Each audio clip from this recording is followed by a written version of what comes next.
Vivian speaking more about city life. 关注房子，关注城市，更关注生活。I will see you every Wednesday night.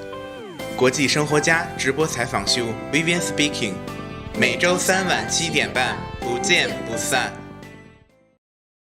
This is Vivian speaking, and it's Wednesday again. And today we have Rachel Silvestri with us, and she is an international fashion editor and writer. So welcome, Rachel. Thank you for having me. It's lovely to be here. Okay, so actually, can you everybody tell that actually she is expecting baby now, and so could you tell us how old is he? We're around 6.5 months now, so starting to get a bit on the big side, but no, I'm feeling pretty good. So yeah, everything going well. Yeah. 大家可以看得出来嘛，其实她现在已经有6个月的就是身孕在身 ，but she is still wearing heels， 但是她是今天仍然是踩着这么高的高跟鞋来的 ，so it's I'm very surprised. Okay, so let's talk about our topic. Okay. So first one is Rachel, how's feel being the international writers and editors, and how many magazines? Because you can look here, right? All the magazines that is she has contributed to, right? So it's kind of a dream come true to do the job that I do because I really love it, and I think even before I really knew what this type of job was, I wanted to do something like it. You know, I used to make my own small newspapers when I was maybe 7 or 8 years old, and I would make radio shows with my best friend, and I went to university to study journalism, and actually very few people who study it can really make it into the industry because it's quite a difficult industry to get into. But I was very lucky and I worked very hard. After I graduated, I went to Dubai, and I worked for a publishing house there.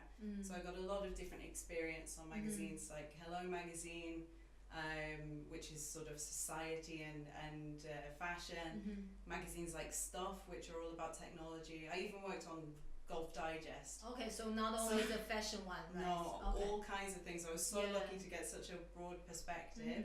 And then from then, after I moved to Shanghai, I became a freelance. I continued to work for magazines in the Middle East, but then opened my horizons a little bit. I could work for other publishing houses, so magazines like Harper's Bazaar, Vogue, Stylist, Esquire, a lot of different, and travel magazines as well, food, all kinds of things. So I feel super lucky. Yeah, super lucky, and it's a kind of a dream comes true. Absolutely. Right? Absolutely. 其实刚才他也是提到了哈，就是他真的是一种，对他来讲的话，这个国际的时尚的怎么说呢？作者呀，杂志作者，其实对他来讲是一个梦想成真的一个时刻。然后你看我们桌子面前摊的这些摆的这些杂志，都是他已经去写过的，很多他的文章都是在杂志里面。那我们现在继续我们的话题。So let's move on. So obvious, all of the fashion magazines can keep you up to date to the high end fashion. But I just wonder, so what's your definition for the fashion and beauty? Well, you're right that I've been very lucky to have contact with some incredible designers, and you're right that working in this type of industry, I do keep up to date with what's happening. You know, I make sure I watch the Oscars every year, and I look at the catwalks and see what people are wearing. But I have to say that my definition of style is very different from fashion. I think that you need to be comfortable in what you're wearing and feel natural in order to look stylish. Anybody can spend any amount of money on fashion and on clothes and on designers, but they may not make it look good because they may not feel like themselves. So it's just more important to dress how you'd like to dress. I use a lot of prints, very loud This is your prints, style, right? but this is what I like, and this is how I'm comfortable, and this is what I stay with. So yeah, that's my definition of style. Is more important than fashion. Okay, actually we have a picture of what she likes. Okay, 导播我们切一下那张照片。一张她自己的穿的红裙子的照片。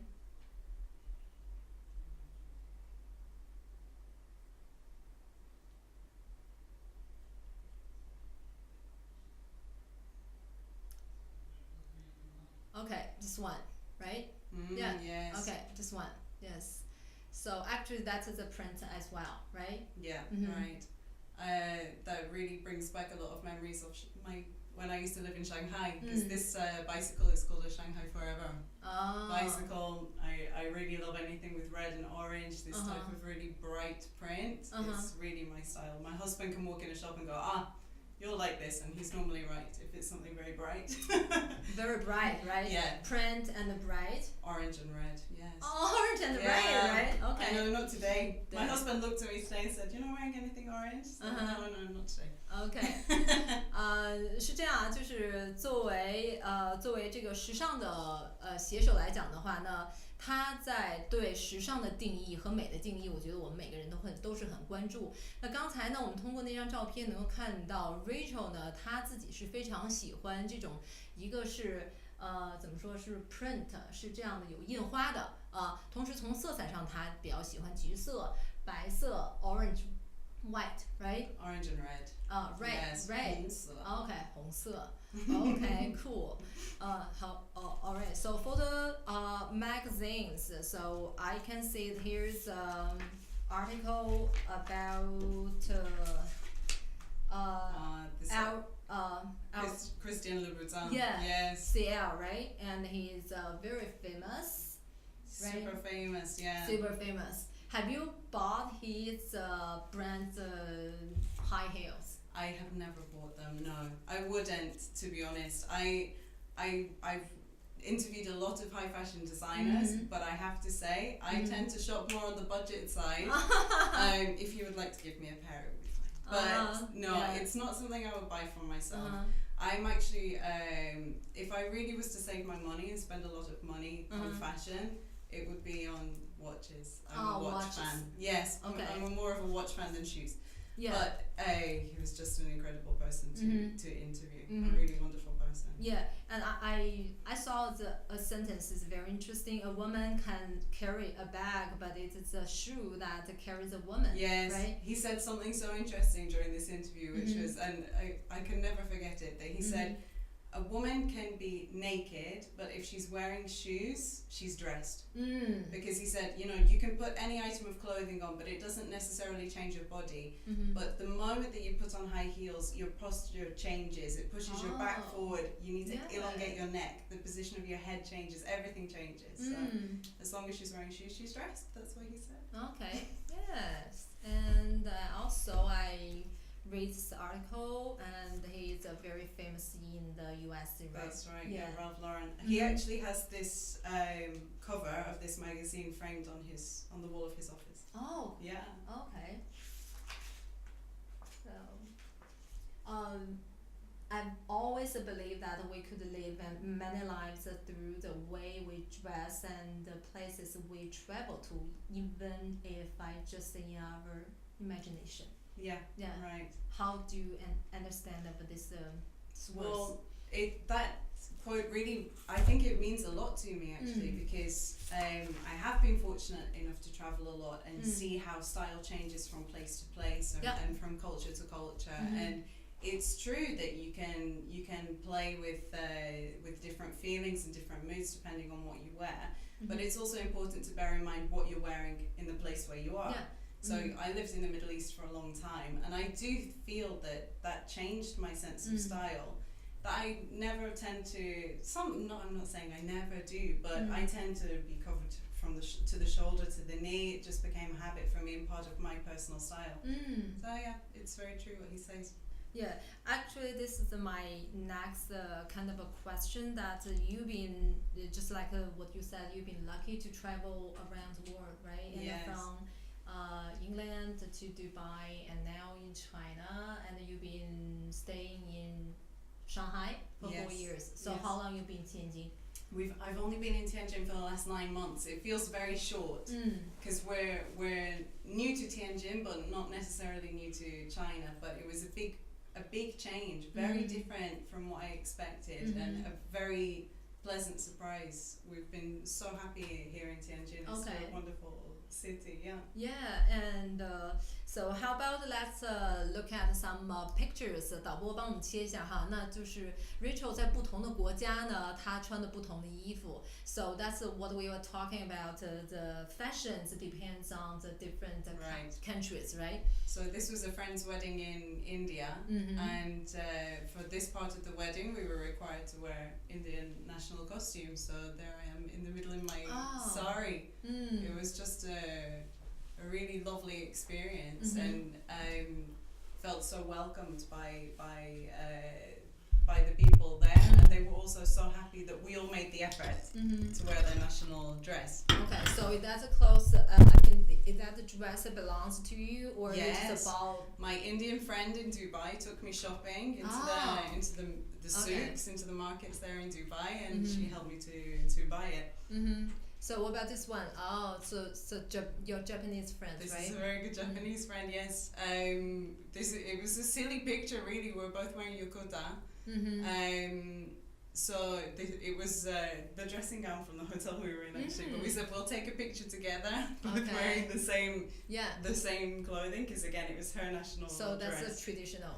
This is the traditional summer dress. I think most people know kimono, but yukata, it's more for the summer. It doesn't have lining. It's very simple. It's something very easy to wear, and they'll also use it as dressing gown. This is the same friend. Yeah. So it's a fashion dress, right? Yeah. Okay. So what about this one? Oh, that's the great Buddha of Kamakura, just outside Tokyo. Tokyo? Yeah, just outside Tokyo. Okay. Yeah, and here I've had my favorite orange handbag that was from Shanghai, actually. It's one of my favorite Shanghai buys. Okay. Here I am with my husband in Beijing. In Beijing, right? No way to mistake it. Yeah. Okay. So is that it? Oh, so it's in Suzhou. Suzhou. The dress is from Suzhou as well. It's not. No, actually, the dress is from Dubai. If you can believe it. Okay. But no, it just goes to show that you're if you keep your same style, you can fit in everywhere. I think. Yeah. You know? Just for the summer for Suzhou, because it's as warm there as it is here. Yeah, this is so cool. So this is Dubai. Yeah. So we were visiting, this is called the Rub al Khayli, which is the empty quarter, they call it, and it really feels empty. It's just miles and miles and miles of sand. And I didn't plan to have a scarf around my head, but it just made sense, and under the hot sun, you know, to protect myself from the sun. Yeah. Okay, so from the scarf is actually from Indonesia. Indonesia. It's an Indonesian batik scarf. It was a wedding gift from an Indonesian friend. Wow, that's very interesting. So from when you travel around the world, this experience actually impact on your writing style, something. I think so. More than anything, I think it gives you ideas, because the more that you experience, the more ideas you have. I just very recently wrote an article about the qipao, like beautiful qipao, and about how the evolution of the qipao and so many things that I learned while I was living in Shanghai informed that article. But also going and seeing different ways of dressing just gives you such a wider perspective. I feel very lucky that my perspective has been so much broadened than had I just stayed in my country. Right? Exactly. So how about because you've been in Shanghai for 4 years and now you moved to Tianjin, so how you tell the difference of these two cities' fashion trend or style? In general, Chinese fashion I feel is very free. I really love it. I can never get bored of going to a shopping mall or going out onto the street. You feel free to compare to where? I mean, no, to anywhere. Just to watch people and to look at what they're wearing, the combinations that they choose. I feel that people are fearless here. Nobody's afraid, what are people going to think if I wear this, if I wear that, if I make this combination. People just go ahead and do it. There's a fearlessness which is so, I admire it so much, and it's so entertaining in its way that you just cannot be bored when you see how people dressing in China in general. The difference between Shanghai and Tianjin, I would say, is probably Tianjin is slightly more conservative. Shanghai may be a little bit more innovative. People take maybe even more risks. And it's also a very dressed up place. You know, the Shanghainese, they're really into their appearance, I feel, which again is a lovely thing to see, and it has its own character. Certain idiosyncrasies, like during the summer when people wear their pajamas onto the street, or the older ladies will quite happily go with their hair rollers in, so they'll look good in the evening. You know, that's a really lovely thing. Some is a very luxury, you know, silk pajamas, right? Yes, right. All kinds of fashion, even down to the tiny chihuahua that has his tuxedo. Actually, that is the decoration. Yes, right. No, it's incredible. Tianjin may be slightly more conservative, but I do feel that people are still very smart and really care about fashion. You know, you can see what you see in the store window, you can see on the street. People aren't afraid to replicate those type of looks. But you do also have to remember that Tianjin has a more extreme climate than Shanghai. And what is clothing except for really to protect us from the elements? So, you know, Tianjin has a long and cold winter. Maybe it's a bit more difficult for people to show off. In Shanghai, the winter is maybe milder, a bit shorter. It's easier to be out on the street during the winter time, whereas in Tianjin, everybody kind of stays indoors, goes to bed early. So I think there's perhaps something in that as well. Wow, thank you for funding us. That's a very reasonable reason. Okay, so anyway, so how about let's start from the Dubai, right? And the first stop after you graduate is Dubai. It was, yes. And the people there, you know, for us, there's a clothes just like a uniform because everybody wears the same thing. And because I never been to Dubai, but from the picture that we saw, the ladies always wear that a long black robe, right? Yes. And the man's opposite, the white long robe. So That's right. I just want to know that everybody want to be pretty, or everybody want to be, you know, the stand up, you know, so how they can show there's how to say their individual side. Individual side. It's true what you say, that at a glance it looks like everybody is dressed the same. You have the ladies this is called an abaya. It's almost like a jacket. So they have clothing underneath and they just pop that over the top. And the scarf is called a shayla. And for the gentlemen, they wear a kandura, white kandura. A gutra is the name of their headdress, and the agal is the black robe. Okay. Sorry, excuse me. 这样导播跟我们放一下，就是他的男士和女士的服装啊，在迪拜的服装。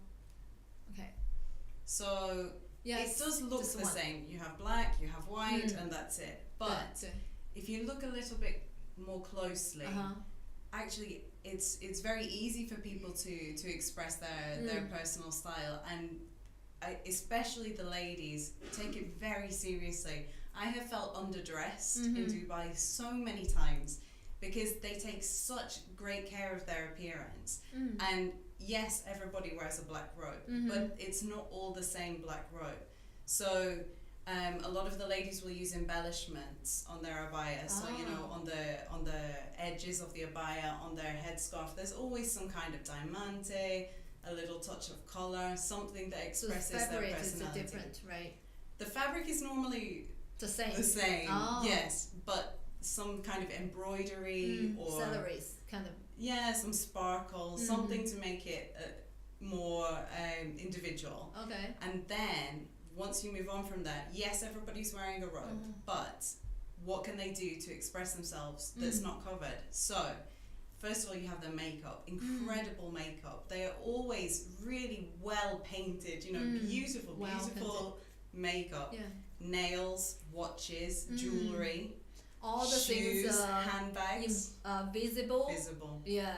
And especially, they always have a wonderful scent. Perfume is very important in Arabian culture. it's a traditional gift even. They gift a type of wood called oud, which is has a really strong perfume. So the ladies and the gentlemen, they always pay a lot of attention to their scent. And even the men, in what they're wearing, they can make small adjustments. How tailored their kandura is, how loose it is, the way that they tie their headdress, the way that they manicure their facial hair, all kinds of things. There are just so many little ways to do it. And once you get an eye for it, you can tell the difference between, okay, this person's from the UAE, this person's from Kuwait, they'll have a different type of collar, a different kind of pocket. Somebody from Saudi maybe has a more tailored kandura. Somebody from Bahrain will wear it a little differently. From Qatar, they wear the collar to the side. There's many different ways to So how long you been in Dubai? We were there 5 years in total. 5 years total. Yeah. So we can have some picture. Have there's some ladies in different. Even though it's just like what you said is even though they all the long black robe, but a different kind, right? So you can tell a little bit of color, where they a little come bit of from, style. right? Yeah. Not so much with the ladies. It's more difficult to tell with the ladies. For the ladies, you could perhaps tell where they come from by the way that they wear their headscarf. Ladies from Saudi Arabia are more likely to wear a full burqa, which just leaves the eyes showing. But even burqa. Yeah, this one, right? This is the traditional Emirati burqa, which actually is not really used much anymore, just by the older ladies. It's just a type of leather, like a leather face covering. Yes. There's many stories behind it of how it came to be that shape. Some people say it looks like the falcon's beak, which is the national bird of the United Arab Emirates. But again, all through the United Arab Emirates and throughout the Arabian Peninsula, they have their different ways of doing it. So the most famous one is the Saudi one, I think, which just leaves the eyes showing. But even so, those ladies, they can use some incredible eye makeup, carry a beautiful handbag, incredible shoes, and that's their personality shown. 我觉得在这块儿呢，我想说两句哈，因为那个我们大伙儿可能都会有一个问题。Rachel 呢，在迪拜她生活了8年的时间。那么在这个8年时间，她对那边的时尚，她有自己很多独到的见解。那我们可能以为那边的女士，包括男士，他们都穿的一样的服装，但是对于她来讲的话，真的她是每个人都是不一样。而且呢，就是大家虽然感觉都在穿一样的服装，但是每个人其实还是想非常的与众不同。那这样的话呢，那么他们怎么凸显自己的与众不同呢？更多的可能是比如说那个很漂亮的眼妆啊，还有就是说首饰啊，还有就是特别就是奢侈的包包啊，包括他们的鞋，就是这些一切的配饰，他们能够充分的运用，体现自己的个性。Okay, so let's move to the men's dress part. So this gentleman this is more of a typical Emirati kandura. So he's wearing sort of the long rope that comes down the center. They can actually dip this rope in a perfume or add some perfume and swing it around to spread a little bit of their scent. It's something that always makes me think of Dubai, and especially if we tend to fly with Emirates, if we fly through Dubai, the smell brings all the memories of our time there back. It's an incredible strong smell. It's just wonderful. Is it good or bad? Very good. It's lovely. For some people it's difficult at first, but after 5 years we got used to it. We really loved it. All right. Okay. And this is just this is the more Kuwaiti style that wait, I can't see properly. No, this is Emirati. So it's just in white. It's just a variation of color. The men don't have to wear white. They can wear pretty much any variation of color. In fact, Sheikh Mohammed, who's the ruler of Dubai, he tends to wear a gold kandura quite often. This yellow gold color. Not gold metal, gold, I know. but a golden colored kandura. Mm-hmm. But it's also just as common to wear something that's blue or navy blue, cream. They have all kinds of variations. Just depends on their personal preference. Okay. So how about let's have a look at some of the picture. that Rachel with his husband, Yes. right? This is his husband and his your friends, right? So this one's with your husband in the traditional. This is the very traditional old-fashioned Emirati national dress. So the dress that I'm wearing is called a jalabia. It's what traditionally a woman would wear underneath her abaya. Oh. So it's just kind of an embroidered dress, normally quite colourful. But we took these pictures just for fun. Or just for fun. Yeah, this is from a long time ago. Because a lot of Chinese people took photos, especially traditional Chinese, the clothes when they get married. Yes, no. This was there's a place in Dubai called Global Village where you can go to learn about different countries, and so we said we'll go and learn about Emirati costume. Yeah, Okay. no, we had so much fun. Okay, that's kind of costume, right? Yeah, Okay. that's it. So let's just have a look at some Rachel with her friends.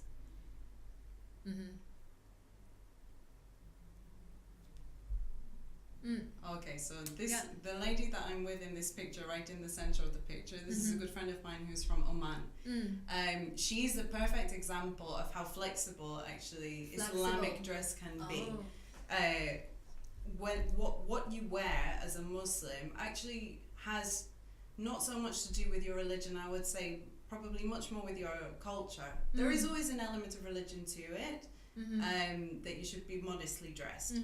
But what you actually wear, there are no hard and fast rules. No rules? It depends on your culture, on your family, where you are, what you're doing. Okay. So you can not bend the rules because there are no rules, but say if you're from the Emirates and you wear an abaya, maybe if you go to meet your friends in the shopping mall, you might wear the abaya open and show your clothes that you're wearing underneath. Okay. If you're going to have tea with your granny, I imagine you'd wear it closed because you would want to be a little bit more conservative. But this friend of mine, she's a wonderful example because in this picture she's wearing the traditional abaya. And I would say to her, but you don't wear it every day. Why would you choose to wear that some days, wear Western clothes other days? And what's the story? What makes you decide? And she'd say, look, maybe some days I want to be taken more seriously. I need to do some kind of official business. I'll put on my abaya. Everybody knows they have to take me seriously. Maybe some days I feel a little bit more relaxed. I'm just coming to work, going home, just going to the shops, going home. I'll just wear jeans. I'll just wear a top. Nothing so serious. Okay. And she even said some days I don't like my hair, so I'll make sure I wear a headscarf, and that's it. It was just kind like of practical that for her. we put some our cap, right? If we sometimes do not wash the hair sometimes, That's right? it. Okay. This was when she was living in Dubai. So again, she was. It's a neighboring country, but she is slightly outside of her own culture. Now that she's back in her home country, she does tend to wear the abaya more. Yeah. But this picture is from when she came to England to visit from my wedding. Yes. Okay. So she wore just the normal British style kind of a cocktail dress, wedding attire. Yeah. She's very flexible. So she decided She what. makes the decision. Yeah, she makes a decision what she want to wear. That's it. Okay. Okay, and for the next picture is the same person. This is her wedding. Yes. Okay. Oh, her wedding. So this is the next year we went to her wedding. So in many Middle Eastern countries, women and men are separate at weddings. They have their own thing. So the women have a celebration, the men have a celebration. They'll maybe celebrate in different ways. So my friend at her wedding wore an incredible white dress. Yeah. And she had the traditional henna all up her arms, her hands, her feet. And as you can see, she was super glamorous. The glamorous makeup I'm talking about. And maybe we can see it from the next photo, right? Say it more clearly. Yes. What is on her arms? So the next photo? Well, this is a photo of when we were just meeting up for lunch in Dubai. So you can see she's wearing a scarf around her neck. She could choose to use it to cover her hair or not. She's just wearing a typical modest type of top, just covering the tops of her arms, and that's it. It's there are no hard and fast rules. What you wear is up to you, and how you do it it's it just depends on your situation. Yeah. Okay. So now I think it's our time for our questions. Okay. Okay. So let's invite Lynn to join our studio.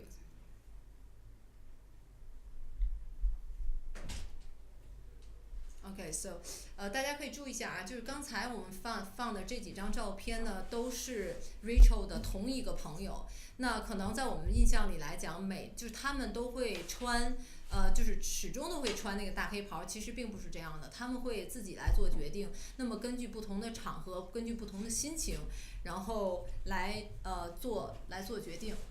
对，所以说你看，那么同样的一个人呢，他会穿不同的服装。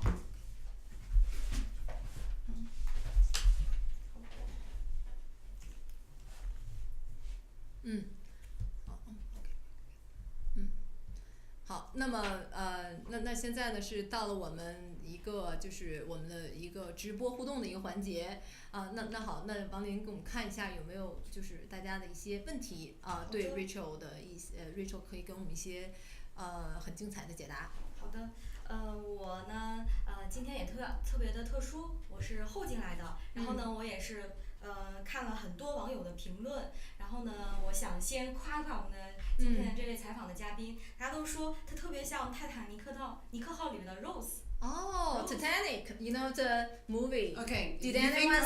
if you think I look like her, you should see my sister. Yeah, my sister does look like. Yeah, she. Kate Older Winslet. sister? Yes. 她的姐姐会更像。好，然后今天他也是跟我们分享了很多，就是他在迪拜呀，还有就是英国，还有中国的一些就是这些穿着上面的。然后我们想有一个问题啊，也是网友想要问的，就是他在采访的过程当中，就是采访的人啊，他有没有给他非常有印象的一件事情或一个故事，可以给我们分享。Yeah, I think this is a very good question that one of the audience want to know that because you've been the fashion journalist for this long time and you must have met lots of fashion icons. So who leave you the deep impression? It was definitely Christian Louboutin. He was the most impressive person that I've met. Everything, yes, everything to do with our interview, the whole situation. I had a disaster that day. My car wouldn't start. I ran out of petrol. I was terribly late for the interview. He couldn't have been nicer. He was just so sweet and happy to give his time. Yeah. And not everybody is like that. And the things that he said were so philosophical and made such an impression on me. He spoke about, I asked him about counterfeiting because his shoes at that time were the most counterfeited item in the world, the most copied item in the world. And I asked him how he felt about it, and I expected him to say, oh, it's terrible, these people are stealing my designs, they're making money from my work. No. He was just so upset about the conditions of the people who produce this counterfeiting. He said that he had managed to visit factories where the copying takes place, and he was so upset by the conditions that the people were working in that he had no control over. They were producing things that had his name on it. Had they been working for him, he would have ensured that they had better conditions, but there was nothing he could do about it. It made a huge impression on me and on my attitude to that type of practice as well. OK， 那我简单说一下啊，然后是这样，就是他印象最深的是这位，是叫CL，right？Christian Louboutin，right？Christian Louboutin。那其实他的鞋来讲，我觉得爱好时尚的朋友们应该是非常的了解啊。那么为什么就是 Rachel 觉得他是给他留下印象最深的？因为那天采访的时候，可能也是因为一些原因嘛，他也迟到了各方面原因，但是他非常的 nice， 然后对他就是没有任何的一些就是怨言各方面，而且尤其是当他问到一个问题，因为他是世界级的，就是就是怎么说呢，就是时装鞋的设计师，那么很多工厂都在仿制他的鞋。那么当 Rachel 问他就是你对于这种仿造或者这种造假那种 fake shoes 他有什么样的态度的时候，他的回答很让他惊讶，因为他以为他会说，哎呀太糟糕了各方面，但是他的反应是，他对于这种仿制鞋厂这些工人们的状态或者那种环境，他觉得特别的难过。所以说我觉得他还是一个非常就是在意别人或在意大家就是其他人的那种感受的，对一位怎么说呢？一位就是时尚者吧，对，大概可以是这样，好，我这边呀有一个小问题想要问问我们的 Rachel，就是您采访了这么多时尚的这些人物，然后还有就是也接触这种时尚圈儿，就是您对于这个美有没有自己的一个评价？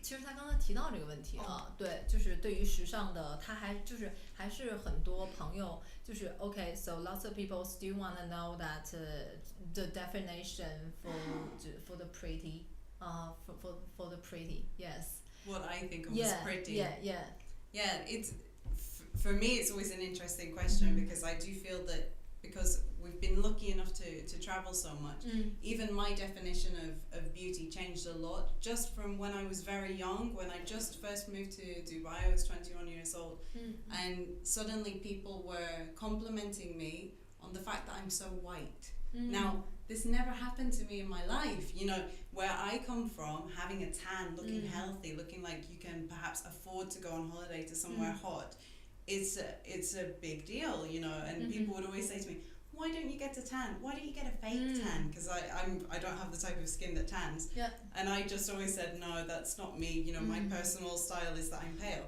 But then suddenly I got to Dubai and it was something that people aspired to and that they were so impressed with. And that was a big moment for me when I realized, okay, everybody's definition of beauty is so different. But I think for me, it's just that you can see that somebody is comfortable in their own skin and happy in what in how they feel and how they look.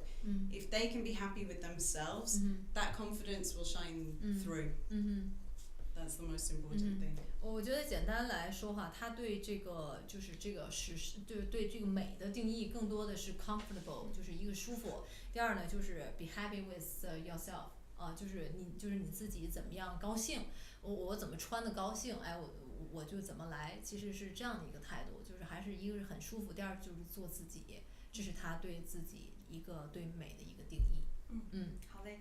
然后呢，我今天也注意到，就是刚刚是 Rachel 这个衣服，还有刚刚我们第一张图片，就是有印花这个部分。对。然后有网友想问，就是您在挑选自己的衣服时候，有没有什么注意的细节？Okay, so you know, the Lin just noticed that you like a prince, right? And so and the audience want to know that when you picking your clothes, and I mean in the mall somewhere, do you have some details and you will always wear? Yeah. I have to admit that for somebody who works in fashion, and I do have an interest in fashion, I'm not much of a shopper. I don't spend a lot of time looking at clothes for myself. I tend to be quite minimalist. I try to keep my wardrobe small, and I'm always trying to throw things out. So I'm not much of a buyer. You know, I try to keep it small. My personal buying philosophy is, if I don't love it, if I don't feel that I will really regret it, if I don't buy it, I won't buy it. If I just like it, it's not enough. Not enough. It's not enough. You have to love it. And especially if you're going to invest in something like a handbag or a pair of shoes that's a little bit more expensive, do your research. Don't buy off the cuff from the moment. Make sure that you look and look and look again, and that you will love it. 对，这点还是挺出乎大伙意料的，因为就是作为一个时尚的人士来讲的话呢，可能就是很多人觉得他会花很多钱在买衣服上，但是他自己也说了，他不是那种就是天天会花钱去逛 shopping mall 的那种人，那他可能就尽量的也是把自己的这个衣柜变小，那么很多就是衣柜的容量变小，那么他可能很多时候他都会去扔一些东西。那所以说呢，我觉得对他来讲的话，他可能更多的是提醒大家的是，在买东西的时候一定不要马上做决定，你要去几次，或者说你一定要觉得这个是 love it not like it， 对，这个时候你才去买。我觉得他还是觉得在买东西这件事儿上呢，尤其是在服装这方面，要慎重的做一些对购买的一些决定。It's also important to remember your environmental impact when you buy as a consumer. If you buy and buy and buy and you don't really have any point for all these things, you're having a terrible impact on the earth. And it sounds like a really airy-fairy kind of silly thing to say, but we all have a huge responsibility to buy the not just the necessities, because where's the fun in that, but to buy things that we love and to not waste. 对，他强调还是别管是在时尚还各方面，就是千万不要浪费。对。好，非常感谢。对。然后有网友评论说我们嘉宾非常的健谈和开朗。OK。就是跟我们聊了很多很多。对。我想今天呢也是就是我们的 Vivian Speaking 也是告一个段落了对，45分钟。OK, so I think this is for our Vivian Speaking tonight. And so I'm so happy to talk to Rachel, and this lovely 45 minutes. And we also found the fashions depends on the countries. Right. So very much so. Yeah. So do you have some words to the audience? About Chinese fashion? Yeah. I don't know, because as I say, I really admire everything about Chinese fashion, but there's a very famous quote from Coco Chanel, which is that before you leave the house, you should look in the mirror and take off one item, whatever it is, a ring, less is more, a hat, yes, just take off one thing. I do feel that in China people tend to look in the mirror and put on one more, wow, this is but I have no problem with that, Okay. because that is the sense of style here, and it's something really beautiful. So.